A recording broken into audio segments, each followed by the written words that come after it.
Boa noite, meus irmãos. Esse feriado, agora de terça-feira, proporcionou a muitos irmãos uma viagem, uns dias de descanso, e a gente louva a Deus por isso, mas a gente louva ainda mais pela sua vida que está aqui nessa noite, você que está aqui adorando o Senhor, e é muito bom nós estarmos aqui reunidos no nome de Jesus. Eu queria convidar você a abrir a sua Bíblia comigo, por gentileza, em Lucas capítulo 4, verso 16. Na verdade, nós leremos a partir do verso 14.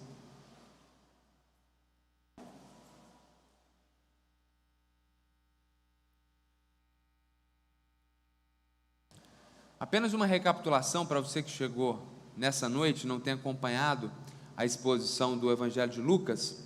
O autor faz uma longa introdução ao seu livro, mostrando as evidências e vários fatos miraculosos que apontavam para o fato de que Jesus era filho de Deus. Inclusive, aos 30 anos de idade, quando ele foi batizado, Jesus desce as águas do Rio Jordão e Deus Pai, lá do alto dos céus, fala de forma audível, onde todos puderam ouvir, e o Espírito Santo vem como uma pomba, tudo isso testificando que Jesus era o Filho de Deus. E aí, depois do batismo, como nós vimos na semana passada, Jesus é levado por esse Espírito que veio sobre ele, o Espírito Santo, até o deserto para ser tentado, para ser provado e para vencer o diabo. E vencendo o diabo, tendo mais uma evidência de que ele é o Filho de Deus, que não é um homem comum, não é mais um ser humano que está passando sobre a terra, mas é filho do homem, também é filho de Deus, totalmente humano e totalmente divino. Então, até agora, nós tivemos uma longa introdução, onde ele está mostrando e mais uma vez apontando para o fato que Jesus é o Filho de Deus. E agora Jesus, ele findado esse período da tentação de 40 dias, lá na Judéia, na região onde ele também foi batizado, Jesus agora faz uma viagem para a região onde ele morou a vida toda, praticamente, que é a região da Galiléia, no norte de Israel, e ali ele vai iniciar o seu ministério. E nós vamos ficar agora acompanhando Jesus no seu ministério na Galiléia até o capítulo 9. De agora até o capítulo 9, nós vemos Jesus curando, pregando, ensinando, fazendo maravilhas, tudo que nós veremos agora, Jesus ali na região da Galiléia. E nós vamos perceber no texto de hoje que pela primeira vez, tudo isso que Lucas vem mostrando, que Jesus é o Filho de Deus, parece que vai ser colocado em xeque justamente pelos conterrâneos de Jesus. Então quero ler com você o verso 14 e nós iniciamos. Então Jesus, no poder do Espírito, voltou para Galiléia, e a sua fama correu por toda aquela região, e ensinava nas sinagogas, sendo elogiado por todos. Jesus foi para Nazaré, onde havia sido criado. Num sábado, entrou na sinagoga, segundo o seu costume, e levantou-se para ler. Então lhe deram o livro do profeta Isaías, e abrindo o livro, achou o lugar onde está escrito: o Espírito do Senhor está sobre mim, porque ele me ungiu para evangelizar os pobres, enviou-me para proclamar libertação aos cativos e restauração da vista aos cegos, para pôr em liberdade os oprimidos e proclamar o ano aceitável do Senhor. Tendo fechado o livro, Jesus o devolveu ao assistente e sentou-se. Todos na sinagoga tinham os olhos fixos nele. Então Jesus começou a dizer: hoje se cumpriu a escritura que vocês acabam de ouvir. Todos davam testemunho dele e se maravilhavam das palavras cheias de graça que lhe saíam dos lábios. E perguntavam: não é este o filho de José? Então Jesus disse: sem dúvida, vocês citarão para mim o provérbio: médico, cure-se a si mesmo. Dirão: tudo o que ouvimos que você fez em Cafarnaum, faça-o também aqui na sua terra. E Jesus prosseguiu: de fato, afirmo a vocês que nenhum profeta é bem recebido na sua própria terra. Na verdade, lhes digo que havia muitas viúvas em Israel no tempo de Elias, quando o céu se fechou por 3 anos e 6 meses, reinando grande fome em toda a terra. E Elias não foi enviado a nenhuma delas, a não ser a uma viúva de Serepta de Sidom. Havia também muitos leprosos em Israel nos dias do profeta Eliseu, e nenhum deles foi purificado, a não ser Naamã, o sírio. Todos na sinagoga, ouvindo essas coisas, se encheram de ira, e levantando-se, expulsaram Jesus da cidade, e o levaram até o alto do monte sobre o qual a cidade estava edificada, para que de lá pudessem atirá-lo abaixo. Jesus, porém, passando pelo meio deles, foi embora. No verso 14 e no verso 15, nós vemos que Jesus, logo depois que ele foi então tentado e depois de vencer o diabo, o Espírito Santo levou ele de volta para Galiléia. Jesus está no sul de Israel, numa província chamada Judéia. Ele vai subindo ao norte e passa por uma região que é a região dos samaritanos, que está dentro da província da Judéia, e aí ele chega numa outra província romana, que é a província da Galiléia. Quando Jesus chega na Galiléia, o texto deixa isso implícito, não está explícito aqui, mas está no Evangelho de Mateus, por isso a gente pode dizer isso com muita certeza. Ele vai para a cidade de Cafarnaum, que é uma cidade que está à beira do mar da Galiléia, que é aquele grande lago, também conhecido como Lago de Genezaré, formado pela depressão do Rio Jordão, que vem descendo, se amplia, forma aquele grande lago, e ali tinha uma cidade chamada Cafarnaum, uma cidade importante, porque os homens que viviam da pesca ali no mar da Galiléia estavam vivendo em Cafarnaum, era a cidade de médio porte ali da região. Então Jesus, quando ele volta para Galiléia, ele não volta para a casa dele em Nazaré, ele volta primeiramente para Cafarnaum, ali ele começa o seu ministério e já muitas coisas acontecem ali. O texto deixa isso em oculto e já vai dizer para nós que, enquanto ele estava ali na Galiléia, em Cafarnaum, ensinando nas sinagogas, já estava sendo elogiado por todos, no verso 15, ou seja, Jesus começa a adquirir fama na região da Galiléia. Ele então vai para Nazaré, onde ele havia sido criado, e num sábado ele entra na sinagoga, segundo o seu costume, se levanta para ler. Deram para ele o livro do profeta Isaías, e aí ele procura uma passagem bíblica. O judeu, até o dia de hoje, quando ele quer ter um tempo para Deus, ele faz isso no sábado, assim como nós cristãos fazemos no domingo, porque Jesus ressuscitou no domingo, e os muçulmanos fazem na sexta-feira. Cada grande religião tem o seu dia sagrado, nem todo lugar é domingo, e lá para os judeus era no sábado, e o texto diz que era um costume de Jesus aos sábados, como judeu e cumpridor da lei, ir à sinagoga no sábado. Lembrem-se que a sinagoga é essa edificação, esse espaço construído para que o judeu pudesse ir ao sábado, ouvir a lei, ouvir o texto do Antigo Testamento e ter uma explicação desse texto, porque a maior parte dos judeus eram analfabetos, na casa dos 90% da população, então eles precisavam ir até esse local sagrado, esse lugar chamado sinagoga, para ouvir o texto bíblico daqueles que podiam lê-lo e ouvir as explicações de quem tinha um conhecimento para tal. E, mais importante, eles não só eram analfabetos, mas naquele tempo a língua falada pelos judeus era o aramaico, desde 5, 6 séculos anteriores, por causa da dominação dos assírios e dos babilônios. Então os judeus não falavam mais o hebraico, eles falavam aramaico, que é uma língua irmã. É como se o Brasil dominasse um país aqui latino-americano e com o tempo eles deixassem de falar o espanhol e passassem a falar o português. São línguas irmãs, mas de repente eles ali se esquecessem, por causa do tempo, das décadas, dos séculos, do espanhol. É o que aconteceu. Então os homens falavam aramaico, falavam grego por causa da dominação de 4 séculos de Alexandre o Grande. Então o judeu comum, ele falava grego, ele falava aramaico. Ninguém mais falava hebraico, então para ler o texto bíblico que estava em hebraico, além do indivíduo ser letrado, ele tinha que ser letrado em hebraico, o que fazia com que a maior parte do judeu comum não pudesse ler, então ele precisava ir à sinagoga no sábado. Era muito difícil ir até o templo de Jerusalém, porque era uma viagem longa para fazer a pé, para fazer de animal, então ele ia até a sinagoga na sua cidade, e alguém leria para ele o texto do Antigo Testamento, o Novo Testamento não existe ainda, e o texto era lido e o texto era explicado. Quem lia o texto? Qualquer homem que tinha mais de 30 anos de idade e gozava de uma posição dentro da religiosidade. Então Jesus já era visto como um mestre, Jesus já era visto como alguém capaz. Aliás, com 12 anos de idade, ele já dava aula de teologia lá para os líderes lá em Jerusalém. Certamente essa situação era conhecida.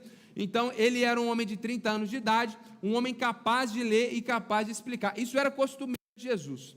Então ele entra na sinagoga lá em Nazaré, que é a cidade onde ele cresceu, onde ele viveu, onde ele aprendeu carpintaria com o seu pai adotivo, que é o José. Ele entra naquela sinagoga onde todo mundo conhecia ele, e chega um momento de que alguém passa o texto para ele, e o livro que dão para ele não é um livro como esse. Tenha na sua mente a imagem correta, é possivelmente um rolo feito de pergaminho, material de couro. Então Jesus pega e começa a desenrolar e vai procurando a passagem bíblica que ele queria. E outra coisa importante é que a cidade de Nazaré naquela época, segundo os estudiosos, não tinha mais do que 500 famílias. Então, o que é chamado aqui de cidade era uma vilazinha, um vilarejo no alto da montanha, e muito possivelmente cercada, murada, com muros baixos pequenos. Era um vilarejozinho mesmo, não era um lugar muito importante não. Então certamente ali naquela sinagoga, todos aqueles homens que estavam ali conheciam Jesus e viram Jesus crescer. E certamente era um grupo pequeno de homens, porque nem muitos homens tinham naquela cidade. Pois bem, Jesus então procura um texto bíblico e lê esse texto. Ele vai ler Isaías capítulo 61, verso 18 e verso 19. É interessante o texto bíblico dizer que ele se levanta para ler o texto, porque ele está sentado junto com os demais homens. E aí o verso 20 fala que, tendo fechado o livro, Jesus o devolve ao assistente, que era um homem que trabalhava ali para cuidar desses livros manuscritos, que eram super especiais, e ele se assenta. E quando Jesus se assenta, no verso 20, todos na sinagoga tinham os olhos fixos nele. Por quê? Porque naquele tempo era assim: um homem ia ler um texto sagrado, ele ficava de pé e fazia leitura. Após, ele se assentava para ensinar e para explicar. Os homens não faziam suas preleções de pé como nós fazemos, isso é um costume mais grego e muito pouco judaico. Pois bem, todo mundo está com os olhos fixos nele, todo mundo está esperando a explicação, e aí o verso 21 resume uma longa pregação. Jesus não falou só essa frase. Então, o texto bíblico diz que ele começou a dizer, mostrando que é um resumo de um longo discurso dele, uma longa pregação, e o foco da pregação é para mostrar que hoje, naquele dia lá, se cumpriu a escritura que vocês acabam de ouvir. Então, Jesus está dizendo, a partir daquele texto bíblico, que ele é o Messias prometido por Deus. O Messias que vai trazer libertação, o Messias que vai trazer uma restauração, o Messias que vai resolver todos os problemas daqueles que creem. E aí no verso 22, a gente percebe que todos ali naquela sinagoga davam testemunho dele, se maravilhavam com as palavras cheias de graça que lhe saíam dos lábios. Quando a gente lê isso aqui, a sensação que a gente dá é que estava todo mundo impressionado com a sabedoria de Jesus, mas não é exatamente isso. Eles estão impressionados, maravilhados, não é porque eles estão acreditando que Jesus é o Messias, mas porque, afinal de contas, quem está falando com toda essa propriedade, está falando que é o Messias, que vai abrir os olhos dos cegos, que vai trazer restauração social, é o filho do José carpinteiro. Então ele não é um príncipe em Israel, ele não é um homem importante, um grande sacerdote, ele não é um homem com muitas posses, é o filho do carpinteiro, que de repente entrou, como muitas vezes já tinha entrado, faz uma leitura, uma explicação, como possivelmente outras vezes tinha feito, só que agora ele está dizendo que ele é o Messias. Então, muito possivelmente, em termos do nosso tempo, é como se naquele momento muitas pessoas dissessem: olha, o menino tinha potencial, estudou teologia, tinha muito conhecimento, mas as muitas letras estão fazendo ele delirar. Porque, poxa, ele até fala bem, sabe ler, ele é uma bênção aqui na igreja, mas agora falar que é o Messias pegou pesado. O menino é carpinteiro, não estudou lá em Jerusalém, o menino ficou doido. É esse o sentimento que está ali por trás daquela admiração, não é uma admiração de quem crê, é tanto que eles vão fazer uma pergunta, e perguntavam, eles começaram a perguntar: mas aqui, você não é o filho do José o carpinteiro? Não é o filho de José esse menino aí?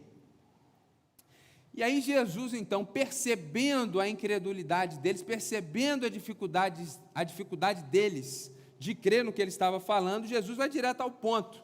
Jesus, então, toma a palavra no verso 23 e até o verso 27 ele vai trazer uma resposta para essa reação incrédula deles. Ele vai dizer o seguinte: vocês certamente vão citar um provérbio daquela época lá: médico, cure-se a si mesmo.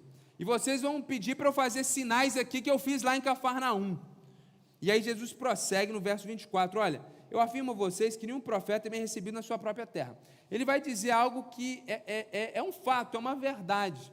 É muito difícil alguém compreender e acreditar que uma pessoa que eles viram crescer e viram ali na sua naturalidade agora ser um profeta de Deus. Ele traz essa grande verdade, e aí ele prossegue dizendo o seguinte, olha, lá em Israel, no tempo de Elias, tinha muitas viúvas passando fome, porque ficou 3 anos e meio sem chover, numa região semiárida e numa região que vive de agricultura de subsistência. Imagina a fome que tinha muita viúva passando fome. No entanto, Deus usou o profeta Elias para fazer um milagre e trazer azeite para uma mulher que era uma viúva que não era de Israel. E aí ele vai falar, olha, teve um outro profeta que sucedeu Elias, que era o Eliseu, que lá no tempo dele, Israel, tinha muitos israelitas com lepra. No entanto, Deus não curou naquele momento, usando Eliseu, nenhum leproso israelita, mas curou um leproso sírio. Então, o que Jesus está tentando trazer com o exemplo de Elias, com o exemplo de Eliseu, e como Deus não abençoou naquele momento os israelitas, mas os não israelitas, é para dizer que, olha, se vocês não acreditam que eu sou o Messias, se vocês estão rejeitando o enviado de Deus, assim como Deus no passado se voltou para abençoar os gentios, assim também Deus abençoará os não-judeus e os gentios. E Deus vai deixar vocês de lado. O pessoal ficou tão ofendido com isso, ficaram tão transtornados com essa palavra de Jesus, porque eles tinham a convicção que o Messias tinha vindo para eles. Os judeus acreditavam que o Messias traria restauração para eles, e essa palavra de Jesus, de que se vocês me rejeitarem, Deus tem algo para fazer para além de vocês, todos na sinagoga, verso 28, quando ouviram essas coisas, eles ficaram irados. Então a gente percebe, quando a gente lê, parece que é uma coisa simples que foi dita, mas o texto está resumindo um discurso e uma pregação que tocou na ferida deles, a tal ponto que todo mundo ficou transtornado, todo mundo ficou irado, levantaram, expulsaram Jesus não só da sinagoga, mas mandaram ele para fora da cidade, e veja bem, não é que eles ligaram para a polícia acompanhar Jesus até para fora da cidade, não é que eles convidaram Jesus a se retirar, eles estavam irados. E esses homens, eles se levantam irados e vão levando Jesus, empurrando Jesus até o alto do monte que tinha ali na região, uma região pedregosa. E aí até tem alguns relatos de como que eles faziam para apedrejar as pessoas naquele período, que a pena de morte que acontecia entre os israelitas, apesar de ser proibida por causa do Império Romano, só o Império Romano podia levar alguém à morte, a pena capital. Infelizmente, os judeus também faziam isso de forma clandestina e acabavam resolvendo seus problemas com a sua própria lei. Ainda mais num vilarejo como Nazaré, muitas vezes acontecia. Tem alguns relatos históricos que, no lugar de colocar a pessoa numa planície, num lugar e apedrejar, o que eles faziam? Eles levavam para um precipício, jogavam a pessoa, e aí ela caía de 5, 6, 7, 8 metros de altura, e quando ela estava agonizando, eles começavam a jogar pedra lá de alto de cima, lá do alto, e pedras grandes, para o indivíduo ficava enterrado ali mesmo. Então, era isso que eles queriam fazer com Jesus ali. E aí o verso 30 diz que Jesus, porém, passou no meio deles e foi embora. E aí o texto bíblico não deixa claro se foi uma coisa sobrenatural, igual aconteceu ali no tempo de Ló, que você tem os homens tentando invadir a casa para abusar dele e dos anjos de Deus, e aí Deus traz uma cegueira e eles passam no meio do povo porque eles ficam com uma cegueira momentânea. Então, a gente não sabe se foi uma coisa aqui sobrenatural, se foi correndo e na força do braço, Jesus peitou todo mundo e saiu, foi embora, ninguém vai me matar porque não chegou a hora. Ele não sabe exatamente o que aconteceu aqui. Mas Jesus, o texto não dá detalhes, Jesus foge daquela situação, mas eles levaram ali Jesus para de fato matá-lo. Então, a gente vê que diante dessa verdade que Jesus anuncia, olha, eu sou o Messias, eu sou o Filho de Deus, os judeus rejeitaram Jesus, os nazarenos especificamente, eles rejeitaram. E por que eles rejeitaram Jesus? Por que eles ficaram tão irados? Porque o discurso de Jesus não agradou eles. Esse discurso, onde a ferida foi apontada, onde ficou evidente que eles já tinham rejeitado profetas no passado, esse discurso de Jesus desagrada a tal ponto que eles querem matar Jesus, e é assim até os dias de hoje. As pessoas vão ouvindo um preletor, um pregador, vão acompanhando uma igreja e vão achando muito legal e maravilhoso, até o momento que aquele pregador fala o que a pessoa não quer ouvir, e aí se pudesse apedrejava o pregador. Isso acontece até os dias de hoje, isso é natural, isso é comum. As pessoas estão em busca de mestres segundo seus próprios interesses. Pois bem, esse é o texto, essa é a história. O Filho de Deus, o Lucas está asseverando isso, que Jesus é o Filho de Deus, e a gente viu até aqui que Jesus é de fato Filho de Deus, e agora ele chega lá na cidade onde ele foi criado, e quando ele se apresenta como Filho de Deus, ele é rejeitado, completamente rejeitado, quase que matam ele no primeiro mês de ministério, quase que não chega, né? Jesus viveu só 3 anos e meio, e foi crucificado, quase que não passa de 3 semanas, negócio surpreendente, extraordinário que acontece aqui. Ele é o Filho de Deus, isso está muito evidente em muitos aspectos, mas os nazarenos, as pessoas que conheciam ele, rejeitam ele completamente. Então, o que Lucas quer mostrar para nós? Qual que é a grande ideia desse texto? Lucas mostrou até aqui que Jesus é o Filho de Deus. E aí quem está lendo o texto vai ficando tão empolgado com isso, e a gente vai ficando tão convencido disso, a gente vai vendo todos os sinais, que a gente chega talvez àquela conclusão errada, de que todo mundo vai ouvir as maravilhas sobre Jesus, vão acreditar em Jesus, que a gente vai contar sobre o nascimento virginal, sobre o batismo, sobre tudo que aconteceu, como ele venceu o diabo no deserto, as pessoas vão ficar maravilhadas, vão acreditar em Jesus. Então, Lucas quer mostrar para a gente que apesar da verdade de Jesus ser o Filho de Deus, nem todo mundo vai aceitar isso, nem todo mundo vai acreditar nisso. A grande ideia de hoje é exatamente essa, que apesar de Jesus ser o enviado de Deus, muitos não crerão nele. E essa é uma verdade que o leitor do Evangelho precisa adquirir desde o início, porque o fim, inclusive, é trágico, e é justamente por isso. O final da história, no primeiro momento, é muito triste, é muito difícil. E isso é uma verdade que a igreja precisa compreender hoje.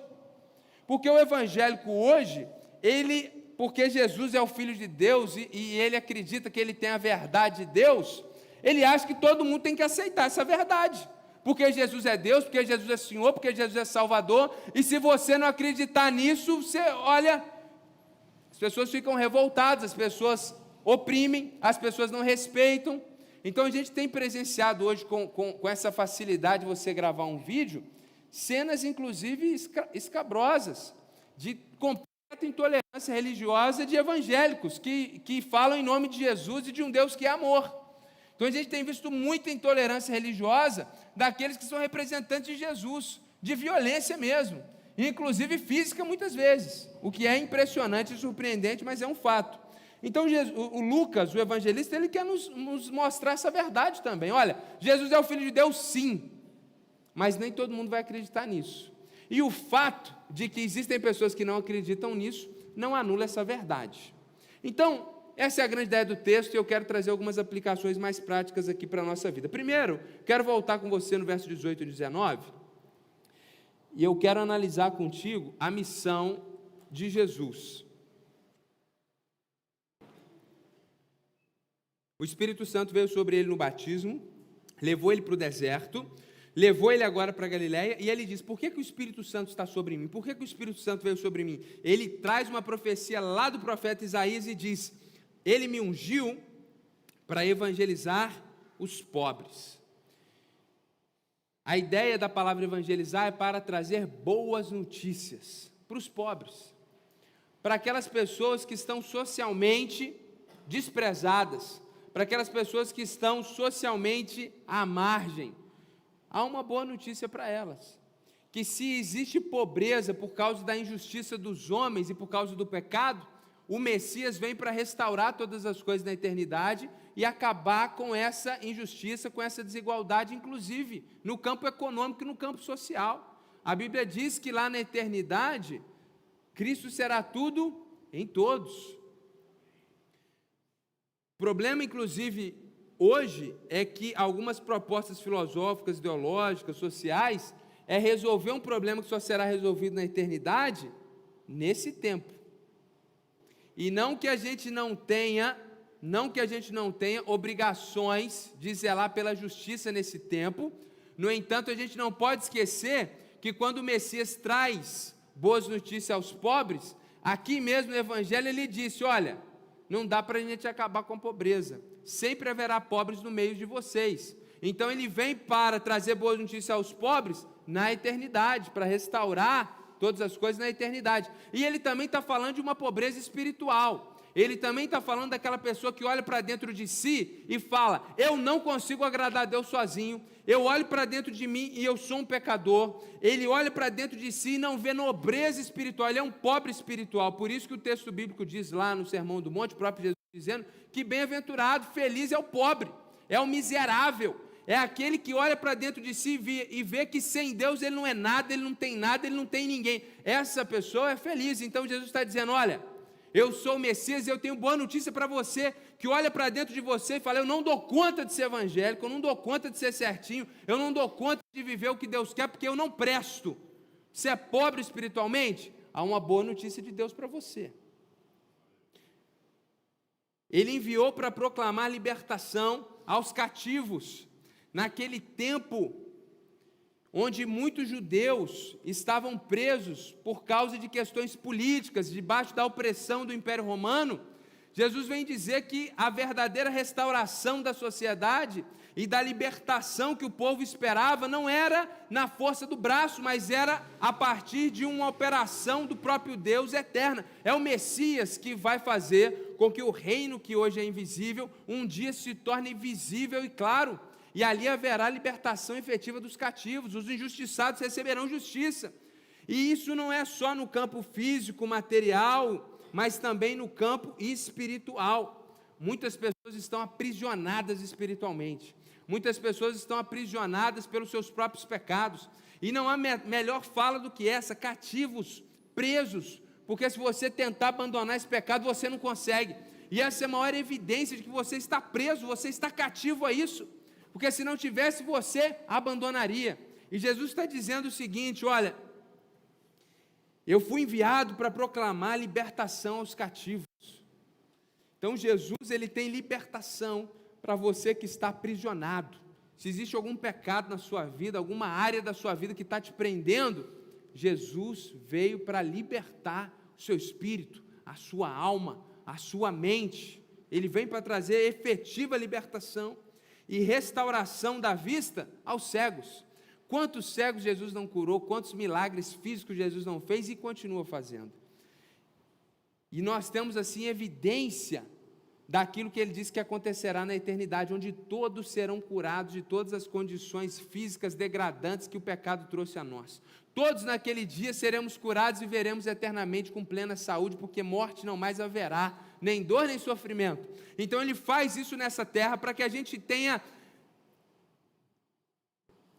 relances dessa glória vindoura, para que a gente possa saber, para que a gente possa ver que é verdade que há um céu onde não há enfermidade. Jesus curou diversas pessoas naquele tempo, e Jesus cura diversas pessoas hoje. Jesus tem feito maravilhas e verdadeiros milagres. A gente sabe que na televisão, hoje na internet, a gente vê muito charlatão, muita mentira, mas não deixe que esses falsos mestres roubem de você essa certeza de que Deus tem feito efetivamente milagres em nosso tempo, em nossos dias. E eu tenho certeza que se a gente desse aqui oportunidade para alguns, alguém poderia pegar o microfone aqui e contar um milagre que talvez você nem imagina que essa pessoa do lado tem para contar, para testemunhar. É porque a gente não explora a fé nem o milagre das pessoas. A gente exalta Jesus, que é quem faz essas coisas. Então, às vezes as pessoas pensam: poxa, lá na igreja batista não tem milagre. Vem e veja se não há milagre. Porque Jesus, que opera milagre, opera em todo lugar. O que não tem é mentira, não tem enganação, não tem manipulação, e a gente não fica exaltando homens, e nem usando isso para manipular pessoas, mas exaltando quem precisa ser exaltado, que é Jesus.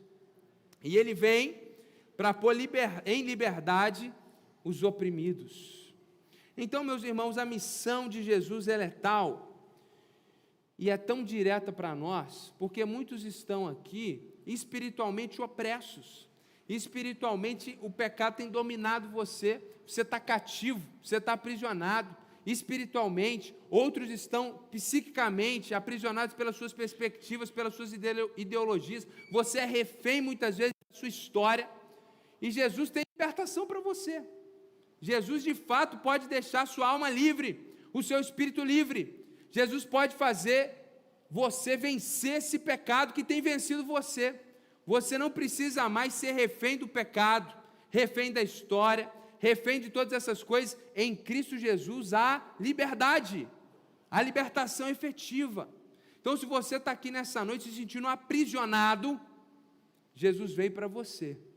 Jesus tem boa notícia para você. Ele é poderoso para te libertar. Se você está aqui se sentindo injustiçado por causa da nossa sociedade, por causa do resultado das eleições, e você está se sentindo que nós agora estamos em cativeiro, há boas notícias para você. Se você está chateadíssimo com o preço da gasolina, com a inflação, qualquer coisa no campo econômico, e você se vê um pobre, você se vê alguém injustiçado financeiramente, você está indignado por causa da sociedade, por causa do nosso tempo, por causa de como as coisas são, porque você gostaria de ter algo e você não tem. Jesus tem solução para você. E não é te fazer rico nem milionário nessa terra, não. É mudar a sua perspectiva. E mostrar para você que na eternidade o Messias vai resolver todas as coisas. A verdade é que quando Jesus leu aquele texto, o que ele estava dizendo é o seguinte: Jesus está dizendo que ele é a solução para todas as mazelas da sociedade, para todas as mazelas do ser humano. Muita coisa ele resolve aqui e agora, e com certeza o que falta, ele fará tudo na eternidade. Então muitos hoje sofrem porque colocam expectativa em homens, em propostas humanas, em ideologias e teorias. Quem tem liberdade para nos oferecer, quem tem restauração plena, quem pode de fato resolver as coisas, é Jesus Cristo. Então você que é cristão e confessa Jesus, realinhe o seu coração e coloque os seus olhos no lugar certo. E você que está aqui, refém desse tempo, refém do pecado, do diabo, opresso por Satanás, por esse mundo, Jesus é a solução para você. Uma outra consideração que eu quero fazer aqui é que Lucas vem mostrando várias evidências e fatos de que Jesus era o Filho de Deus. No entanto, Nazaré inteiro rejeitou Jesus e queriam matar Jesus. Isso nos ensina algo muito interessante, porque até os religiosos, quem rejeitou Jesus não foi os homens que estavam vivendo uma vida profana, mas eram os homens que estavam dentro da religião que rejeitaram Jesus. Isso nos mostra que, apesar do Filho de Deus estar diante deles, eles só viram o filho de José o carpinteiro.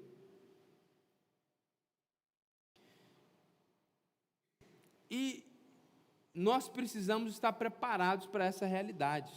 Nós precisamos estar preparados para a incredulidade das pessoas em relação a Jesus. O cristão precisa entender que Jesus é tudo para você, para quem está do seu lado, é tudo para nós. Mas a maior parte do mundo, Jesus não é o Filho de Deus.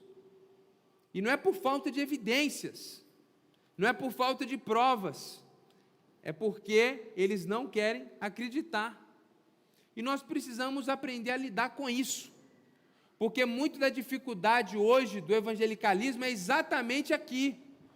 O cristão, o evangélico, ele não está sabendo lidar com quem não é cristão, quem não é evangélico, quem não pensa como ele.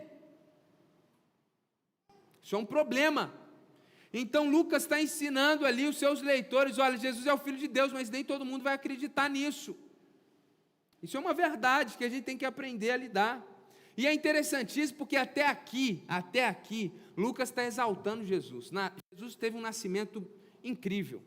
É interessante isso, porque as três grandes religiões do mundo, que é o judaísmo, o cristianismo, as três religiões monoteístas do mundo, que é o judaísmo, o cristianismo e o islã, O Islã e o cristianismo quase que dominam metade da população do planeta para mais. E os muçulmanos negam com tudo que Jesus ressuscitou. Isso é o maior pecado que alguém pode cometer dentro do Islã, é você dizer uma barbárie dessa na perspectiva islâmica, de que Jesus ressuscitou dentre os mortos. No entanto, os muçulmanos acreditam que Jesus nasceu de forma virginal. Isso, inclusive, está escrito no Alcorão. Então, é até interessante você saber isso, que quando a gente fala, o muçulmano nunca ouviu falar de Jesus, no Alcorão o nome de Jesus está lá 96 vezes. Eles conhecem Jesus. Eles não conhecem Jesus como Jesus é de fato. Eles têm uma perspectiva equivocada de Jesus. Outras religiões nunca ouviram falar mesmo. Então, eles nunca ouviram, para o muçulmano nunca ouviu falar de Páscoa, de ressurreição.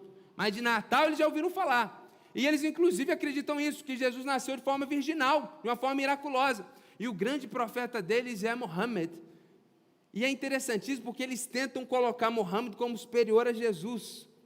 Mas, quando o ponto é o nascimento de Jesus, não há divergência, não há discordância. E todo muçulmano acredita que Jesus teve um nascimento único. Então, é impressionante perceber que Jesus ele nasce de forma virginal, de forma sobrenatural, extraordinária. Jesus tem uma vida incrível. E aí Jesus vem tendo uma série de experiências e vai ficando muito claro que Jesus é o Filho de Deus e Jesus não pecou. Jesus foi tentado pelo diabo no deserto depois de 40 dias sem comida e ele não peca, ele não erra, Jesus é perfeito. A nossa lógica da nossa cultura triunfalista ensina que se você for perfeito, todos os seus sonhos se tornarão realidade. Se você for o melhor aluno, você vai ter o emprego que você quiser. Como é que é? É mentira. Mas é isso que eles ensinam para a gente. Na verdade, os pais, coitados das crianças, eles nem falam essa parte, que se você for o melhor, você vai ter o melhor. Falam, não, filhinho, tudo que você quiser, você vai ser. Eu quero ser cantora, a menina não sabe nem a diferença do dó para o ré. Vai brilhar.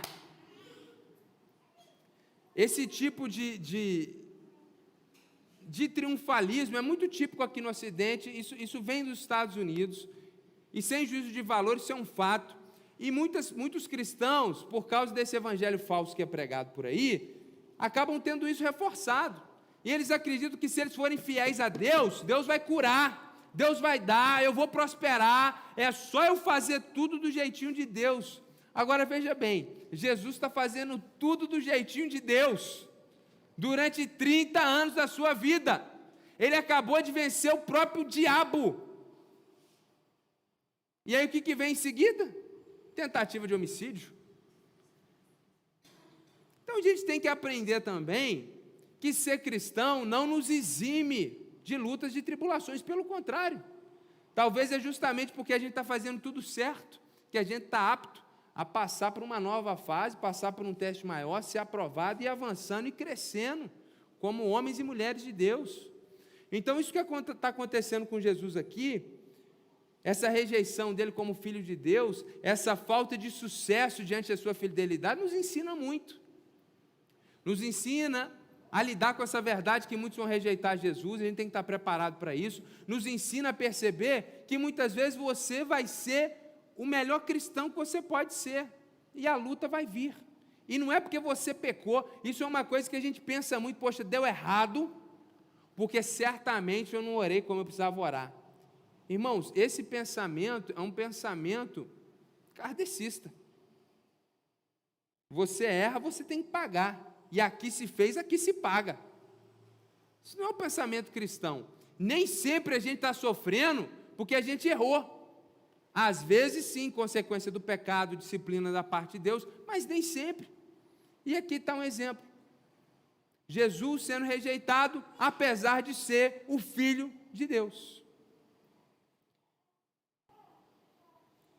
E essa história toda aqui, ela mostra também para nós, e essa é a terceira e última consideração do texto aqui, para a gente caminhar para o final, que Jesus não está preocupado com a rejeição dos nazarenos, não. Pelo contrário, ele vai fazer um apontamento aqui, que vai ficar muito claro no volume 2 do seu livro, porque Lucas escreve o primeiro livro, depois escreve um segundo livro. No seu segundo livro, a história se resume a quê? os judeus rejeitaram Jesus. Jesus, então, começou a ser crido por pessoas de todas as nações que eles conheciam naquele período. A história do segundo livro de Lucas é o que ele está apontando aqui, que assim como a viúva de Serepta e o sírio foram abençoados pelo Deus de Israel, Deus tem um projeto para além de Israel. Deus quer abençoar pessoas de todas as nações, e Deus tem comprado um povo para si que é multicultural e multiétnico. E por isso nós estamos aqui no Brasil confessando Jesus de Nazaré, rejeitado pelos nazarenos e crido por brasileiros, depois de 2000 anos. Então, a gente aprende que Jesus tem uma perspectiva e uma visão ampla e global, que ele não quer abençoar só os israelitas, e que ele olha para aquela viúva, aquela mulher que na camada social daquele tempo era a mais desamparada de todas, e ela nem era israelita, ao mesmo tempo que ele olha para um general, uma pessoa muito importante naquele contexto de guerras, de uma potência da época que é a Síria, e a gente vai aprendendo que esse Jesus é um Jesus que se importa com gente de todo lugar e gente de todo tipo. Jesus não veio só para o pobre, ele veio para o general também, não veio só para os ricos, mas veio para os miseráveis, não veio só para quem tem alguma posição, mas para quem está opresso, para quem está cativo. Jesus veio para salvar todo tipo de gente, em todos os lugares. Isso foi uma grande dificuldade para eles compreenderem. Ele acaba de ler a profecia de Isaías. Eu vim trazer boa notícia para quem está pobre. Imagina Jesus lendo, hein? Você que está sem dinheiro aí, nome no SPC e Serasa, seus problemas acabaram. Você que está enfermo, tem uma enfermidade na sua casa, eu sou o Messias, vem resolver o problema. Você está com algum problema político com o Império Romano, eu vim libertar os cativos.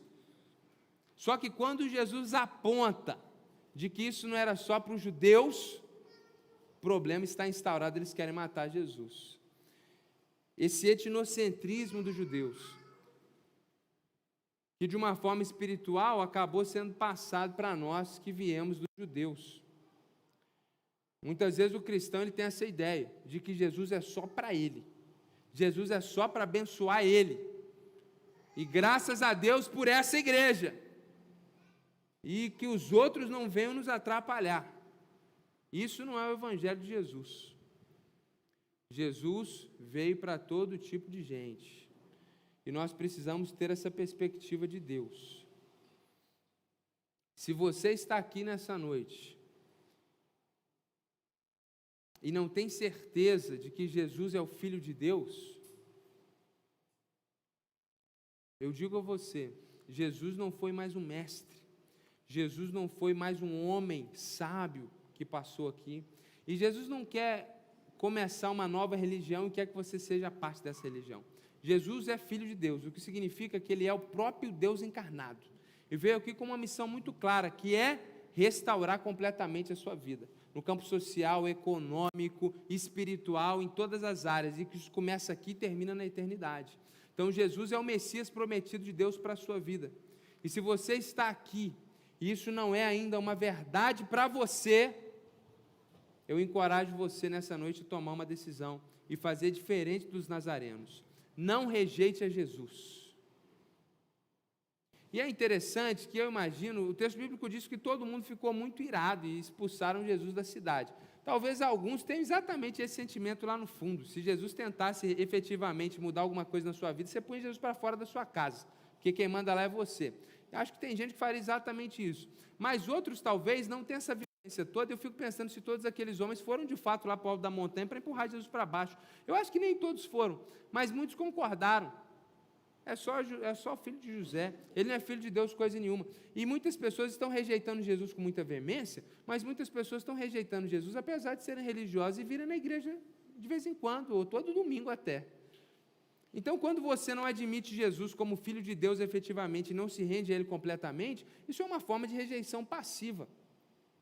Jesus veio para evangelizar pobres, libertar cativos, restaurar a vista dos cegos e proclamar o ano aceitável do Senhor. Isso é uma metáfora que diz que esse ano é o ano que Deus propôs no seu coração para aceitar as pessoas de volta para Deus, através do sacrifício de Jesus, o Messias. Então o tempo de Deus para a sua vida é hoje, é agora. Se você está tendo a oportunidade de ouvir isso, se renda a Jesus e venha ter uma vida restaurada, porque Deus não criou você para viver escravizado pelo pecado. Deus criou você para viver num relacionamento com Ele, uma vida de verdade. Então não rejeite Jesus, não faça como os nazarenos. E nós que dizemos e batemos no peito, nós não rejeitamos, nós não somos como os nazarenos, que a gente não viva uma vida que na prática acaba sendo uma rejeição, que a gente não venha confessar com os lábios e cair naquele erro, mas o seu coração está distante de mim. Pelo contrário, que a gente se esforce com todo o nosso coração, sabendo que o Espírito estava de Jesus, sobre Jesus, está sobre nós também, para que a nossa vida seja compatível com a nossa verdade, com aquilo que a gente prega, com aquilo que a gente ensina. Jesus é o Filho de Deus, mas a lição de Lucas hoje traz o fato de que nem todo mundo vai acreditar nele, que você não seja contado entre esses que não acreditam em Jesus, pelo contrário, que você seja do grupo daqueles que creem que Jesus é de fato Filho de Deus, que Jesus tem a missão de restaurar todas as coisas, e isso passa e começa com a sua própria restauração. Amém, meus irmãos? Vamos orar, feche os seus olhos.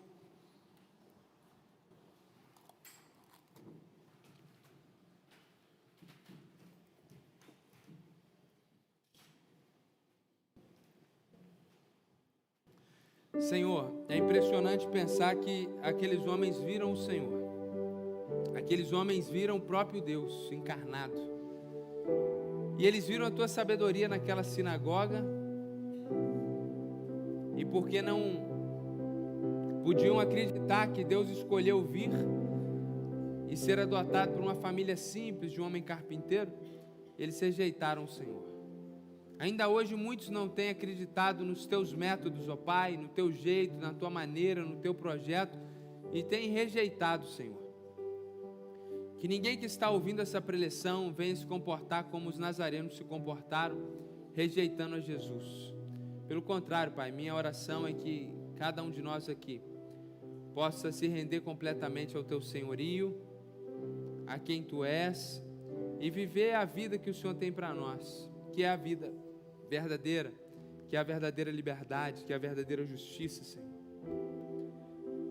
E aqueles que aqui estão, Senhor, que não rejeitaram o Senhor, confessam o teu nome, que a gente saiba lidar com essa verdade, que nem todo mundo vai acreditar como a gente. E Jesus, diante da violência daquelas pessoas, não revidou, não foi violento, mas passou pelo meio deles e seguiu a vontade do Senhor para a vida dele. Como que a igreja do Senhor nesse tempo precisa aprender sobre isso, Senhor? Como nós temos aprendido com Paulo na Epístola aos Romanos pelas manhãs, nos ajuda como igreja a amar aqueles que têm não rejeitado a nós, mas rejeitado a Jesus. Como Jesus não revidou com fogo, mas com graça, misericórdia, seguiu o seu caminho, que a gente também possa seguir, para a glória do teu nome. Pai, abençoa a vida de cada um aqui. Eu oro especial agora por essa pessoa que está opressa pelo diabo. Algumas pessoas estão aqui, Senhor, e verdadeiramente têm passado por batalhas espirituais no campo da mente, estão, Deus, sendo aprisionadas por Satanás, por demônios. Deus, eu peço que o Senhor liberte essas pessoas em nome de Jesus. Deus, alguns estão sendo aprisionados pelo pecado e tem essa sensação que nunca conseguirão se livrar, mas que elas possam ter a certeza que em Jesus há libertação verdadeira, em Jesus há esperança. E Deus, se alguém está aqui, Deus, aprisionado por um pecado, que nessa hora ela clame por Ti, por socorro, porque certamente o Senhor é poderoso para trazer vida, vida abundante, vida verdadeira, Pai. Deus, em nome de Jesus, traz liberdade do pecado, liberdade, Senhor Deus, da nossa mente, dos rudimentos desse mundo, Senhor. Deus, em nome de Jesus, nos dê a certeza que em Ti há justiça, em Ti há esperança. Deus, Tu és o Messias, o Senhor plantou um reino, e na eternidade esse reino ficará evidente a todos, e ele permanecerá para sempre, Senhor. Nesse tempo passaremos injustiças, teremos problemas socioeconômicos, Deus, mas no Senhor há esperança, e nós queremos descansar nessa certeza. Pai, não queremos fazer como os nazarenos, que achavam muito interessante o discurso do Senhor, até o dia que o Senhor falou que eles não queriam ouvir. Nós queremos crer no Senhor, e viver tudo aquilo que o Senhor tem para nós, e não selecionar somente, Deus, aquilo que é agradável aos nossos corações, mas abraçar Jesus, o Messias, como Ele é e com tudo aquilo que Ele tem nos ensinado. Deus abençoe o seu povo, que o teu amor, a tua graça e o teu Espírito esteja sobre nós. Temos visto como o teu Espírito levou Jesus para ser batizado, levou Jesus para ser tentado, deu vitória a Jesus diante da tentação, levou Jesus, Deus, para Galiléia, Deus, e o Espírito do Senhor estava sobre ele, para que ele cumprisse tudo aquilo que estava destinado a ele. Deus, o Espírito do Senhor também está sobre o teu povo, para que a gente viva segundo a tua vontade, e que a gente viva diante dessa realidade. Essa é a nossa oração em nome do Senhor Jesus, amém, e que Deus abençoe sua vida. Uma excelente semana para você em nome de Jesus, bom feriado, bom descanso, use isso aí para a glória de Deus, para a sua alegria e glorificando a Deus também. E a gente finaliza esse culto aqui com um tempo de adoração. Eu quero estar na porta ali para te dar um abraço. O André já está ali vendendo docinho missionário, tá bom? Se você for fazer o Pix, lembra de deixar os 5 centavos, porque todo o dinheiro arrecadado com essa venda dos docinhos aí vai ser usado só para missões, tá bom? Vamos ficar de pé e vamos louvar ao Senhor. Amém, glória a Deus. O Senhor é a luz que brilha nas nossas vidas, amém? Santo é o Senhor.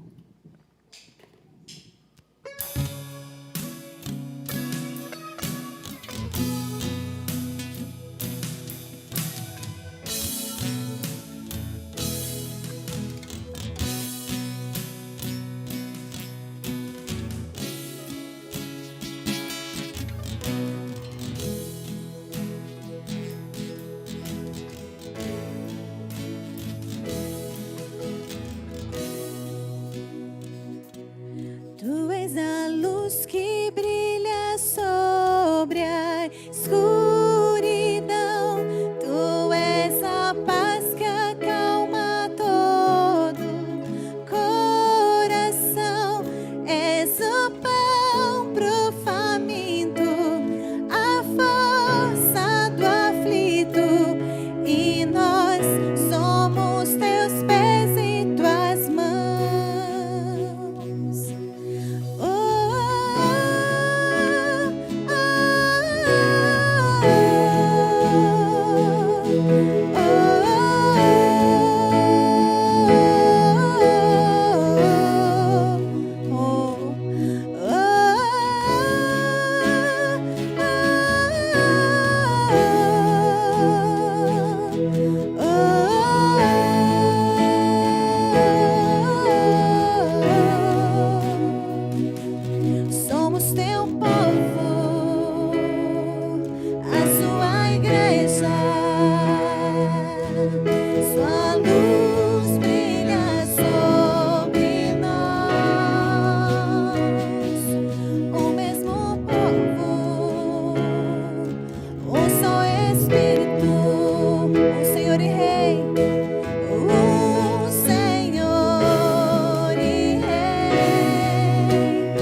Justiça e paz, aleluia. Justiça e paz se encontram e nasce a alegria. Esse é o teu reino, este é o teu reino. Justiça e paz se encontram e nasce a alegria. Este é o teu reino, este é o teu reino. Justiça e paz, justiça e paz se encontram e nasce a alegria. Este é o teu reino, este é o teu reino. Justiça e paz se encontram e nasce a alegria. Este é o teu reino, este é o teu reino de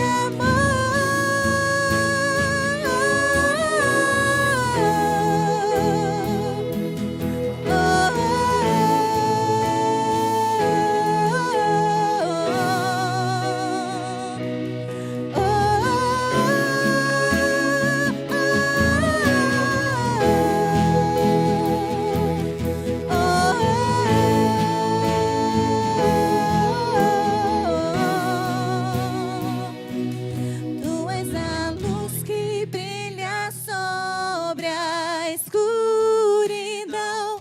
Tu és a paz que acalma todo coração. És o pão pro faminto, a força do aflito.